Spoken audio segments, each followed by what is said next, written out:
All right. So let's dive into this study on lung injury after HCT in kids. Okay. You've sent us some really compelling research. Yeah.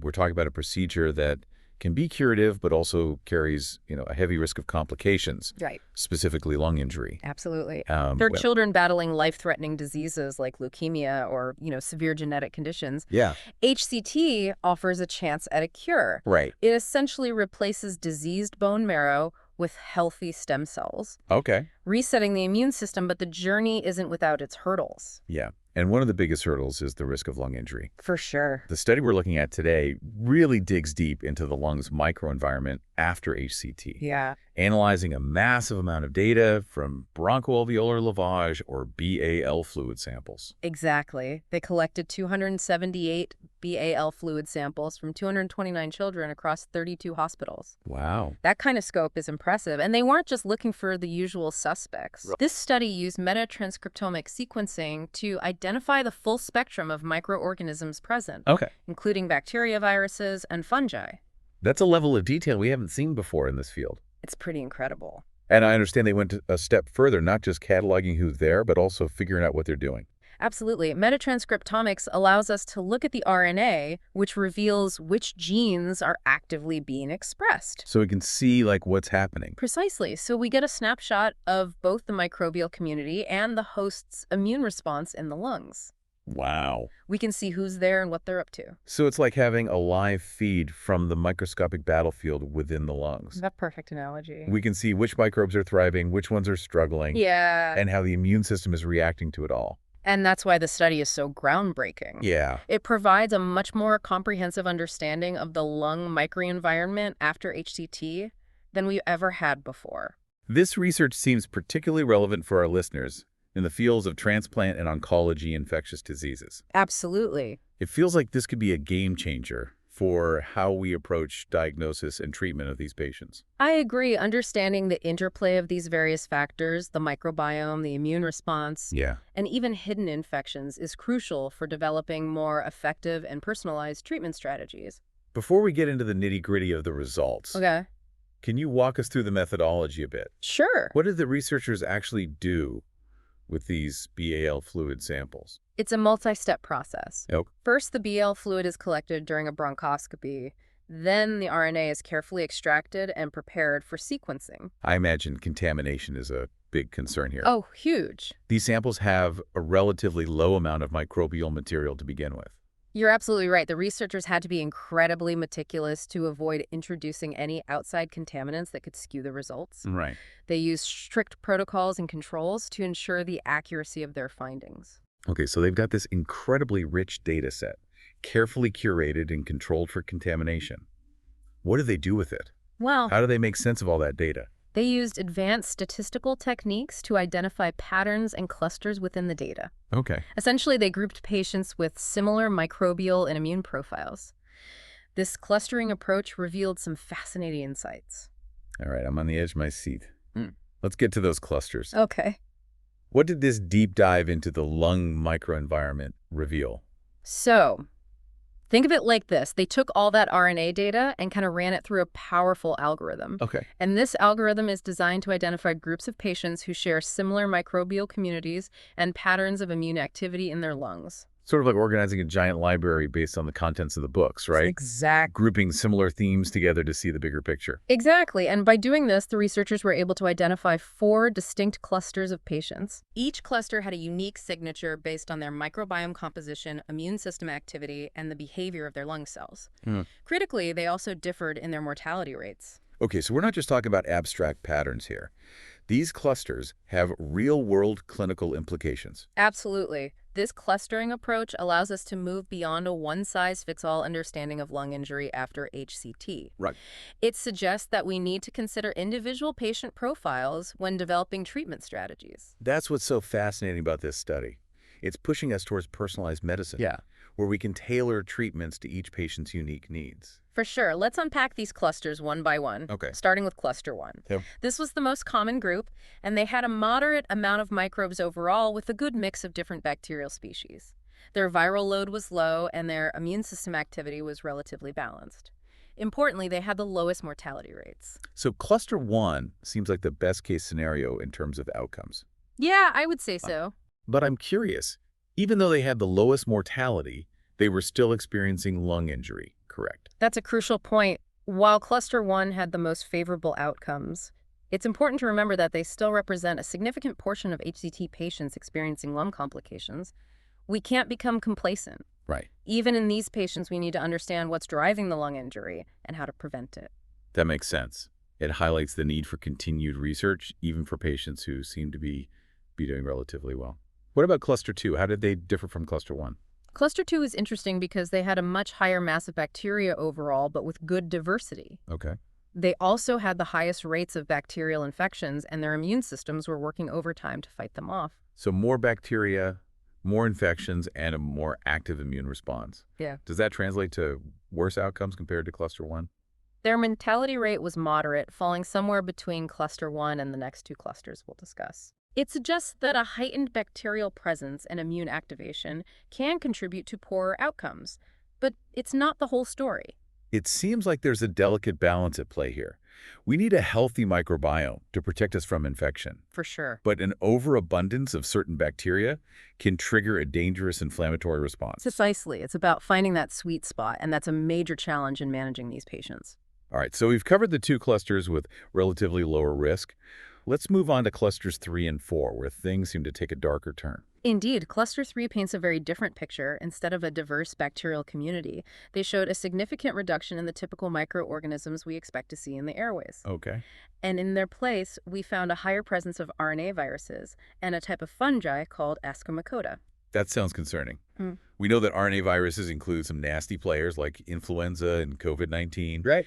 And Aspergillus, which is part of that Ascomycota group, is notorious for causing serious infections in people with weakened immune systems. You're spot on. Cluster 3 represents a situation where the normal microbiome is depleted, creating an opportunity for potentially dangerous viruses and fungi to take over. Almost like an ecological vacuum where invasive species rush in to fill the void. And if I recall correctly, their immune response was also quite different. You have a good memory. Their lung cells showed signs of collagen deposition and a process we call fibrosis, Okay. which essentially means scarring and thickening of the lung tissue. This can severely impair lung function and make it difficult to breathe. So cluster 3 is facing a double whammy, a depleted microbiome, and a fibrotic response that's further damaging their lungs. What about cluster 4? Cluster 4 was the smallest group, but they had the highest mortality rate by far. Their microbiome was even more severely depleted than Cluster 3, with certain types of bacteria, especially Staphylococcus and RNA viruses, dominating the scene. Staph infections can be incredibly difficult to treat, especially in immunocompromised patients. And on top of that, they're dealing with RNA viruses like influenza or COVID-19, which can be life-threatening to this population. Exactly, and their immune systems were essentially in overdrive, showing signs of intense lymphocyte activation and cellular injury.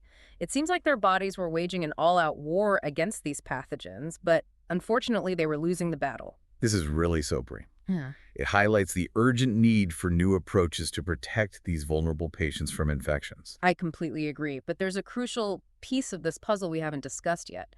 The role of occult infections. Occult infections, those are infections that fly under the radar of standard testing, right? Precisely. And this is where the power of metatranscriptomic sequencing really shines. Yeah. The researchers were able to uncover a surprising number of infections that were completely missed by traditional diagnostic methods. So even with all the advances in diagnostic technology, we're still missing a significant portion of infections in these patients. What kinds of infections were they finding? It was a wide range from common respiratory viruses to less common strains like influenza C and a variant of rhinovirus. Oh. They even found herpes viruses like cytomegalovirus in more patients than were diagnosed by routine testing.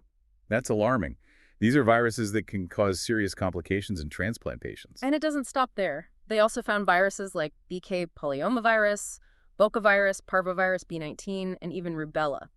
On the bacterial side, they uncovered a variety of pathogens, including Bacillus cereus, Citrobacter frundi, Chlamydia pneumonia, Klebsiella aerogenes, Salmonella enterica, and Ureaplasma parv. Wow, that's quite a list. And I imagine many clinicians wouldn't even think to test for some of those pathogens. You're absolutely right. And then there were The fungi, Candida, and Aspergillus are well-known culprits in transplant patients, Right. but they also found Cryptococcus and Pneumocystis, which can be extremely dangerous. It seems like metatranscriptomic sequencing is giving us a whole new view of the infectious landscape in these patients. That's a great way to put it. This technology has the potential to revolutionize the way we diagnose infections and, in turn, how we approach treatment.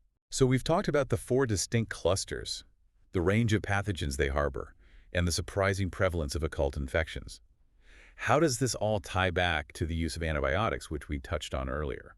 That's a critical question. The study found a strong link between antibiotic use, a lower diversity of microbes in the lungs, and poorer outcomes for patients. So while antibiotics are obviously essential for treating bacterial infections, they could also be contributing to the problem by disrupting the delicate balance of the microbiome. That's the hypothesis, it seems, that the aggressive use of broad-spectrum antibiotics, while sometimes necessary, may be creating an environment where opportunistic pathogens like viruses and fungi can thrive. It's almost like a paradoxical situation. We're trying to protect patients from infection, Right. but our interventions could be inadvertently making them more vulnerable. Exactly, and that's why this research is so important. It's challenging our assumptions and forcing us to rethink our approach to antibiotic use in this population. This is a lot to take in before we move on to the implications of these findings. I'd love to get your perspective on how this research might resonate with clinicians, particularly those specializing in transplant and oncology infectious diseases. This study has profound implications for those of us on the front lines of transplant and oncology infectious diseases. It's a call to action to carefully consider the lung microbiome as a critical factor in patient care. Can you elaborate on that a bit? What are some specific takeaways for our listeners? First and foremost, we need to reevaluate the aggressive use of broad-spectrum antibiotics in HCT patients while they have their place. We need to be mindful of the potential consequences for the lung microbiome. Okay. This might involve using narrower spectrum antibiotics whenever possible, shortening the duration of treatment, or even considering alternative strategies like targeted probiotics or phage therapy. So a more judicious and personalized approach to antibiotic stewardship. Precisely, secondly, we need to be more vigilant about occult infections. This study highlights the limitations of our current diagnostic tools and underscores the need for more sensitive and comprehensive testing. Metatranscriptomic sequencing, while not yet routine, holds enormous promise in this regard. It's like having a high-powered microscope that allows us to see things we couldn't see before. That's a great analogy. And finally, we need to be open to new therapeutic approaches that target the microbiome itself.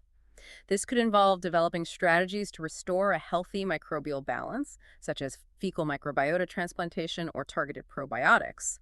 It could also involve exploring novel anti-infective therapies that specifically target problematic pathogens while sparing beneficial microbes. This is all incredibly exciting. We're talking about a potential paradigm shift in how we manage lung complications after HCT. I agree, this research opens up a world of possibilities, but it also raises some important questions and limitations that we need to address. Let's delve into those questions and limitations in the next part of our deep dive. Yeah. Okay, so we've established that this study is groundbreaking in its approach and findings. Yeah. But as with any research, it's important to acknowledge the limitations. Right. Can you walk us through those? Of course, one inherent limitation is the observational nature of the study. Okay. While we see strong associations between certain microbial profiles and patient outcomes, we can't definitively prove causation. Right. It's possible that other factors not captured in this data set are contributing to the development of lung injury. That's a fair point. All right. Correlation doesn't necessarily equal causation. Are there other limitations we should consider? Absolutely. This study focused specifically on the lung microenvironment. Okay. But we know that the human body is a complex ecosystem, and other organs and systems could be playing a role. Right. The gut microbiome, for example, has been shown to influence immune function throughout the body, and it's possible that changes in the gut microbiome after HCT are also contributing to lung injury. That makes sense. We can't view the lungs in isolation. It's all interconnected.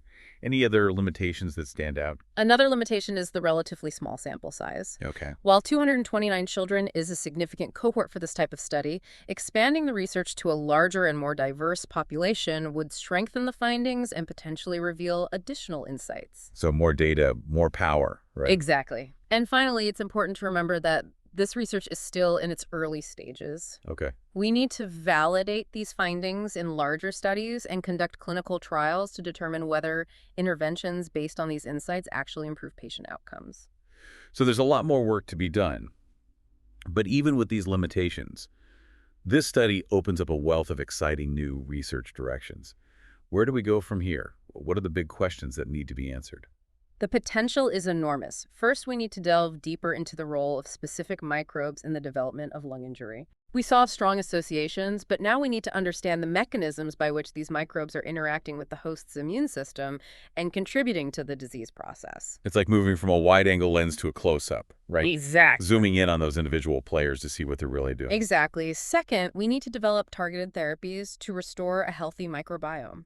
This could involve strategies like fecal microbiota, transplantation, probiotics, or even phage therapy, which uses viruses to target specific bacteria. That's fascinating. It's like precision medicine for the microbiome using targeted interventions to rebalance the ecosystem. That's a great way to put it. And third, we need to test new diagnostic tools based on metagenomic sequencing to see if they can improve patient care in real-world settings.